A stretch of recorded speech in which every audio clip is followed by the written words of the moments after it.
La loi a été votée en avril dernier pour permettre de traiter par drone les parcelles de vignes en pente. C'était le cas cet après-midi pour les parcelles du Rangen de Thann, le grand cru situé le plus au sud de l'Alsace. Il s'agit pour l'instant d'épandage de produits autorisés en agriculture bio. Johan Glomarek et Quentin Gilles.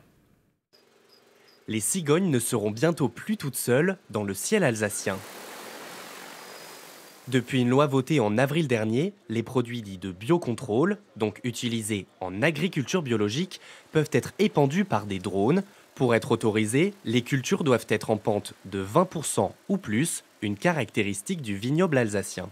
Cette parcelle-ci, on voit bien qu'elle est extrêmement pentue, on est à plus de 20% de pente. Et pour se demander à quoi ça sert vraiment, il suffit de grimper un coup et on sait tout de suite que ça vaut la peine.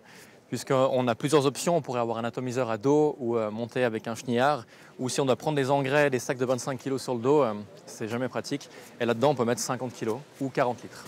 L'utilisation du drone est présentée comme une solution pour diminuer le risque d'accident de travail et éloigner les travailleurs agricoles de l'exposition aux produits projetés. Des avantages qui ont convaincu Mathieu Kaufmann. C'est une technologie qui est en tout cas moins chère que les traitements par tracteur et les traitements manuels. Et voilà, et plus rapide, plus efficace. On a fait le premier test en grand avec un grand drone et qui permet un peu de voir comment serait le traitement à partir de l'année prochaine. Certains vignerons ne sont toujours pas convaincus.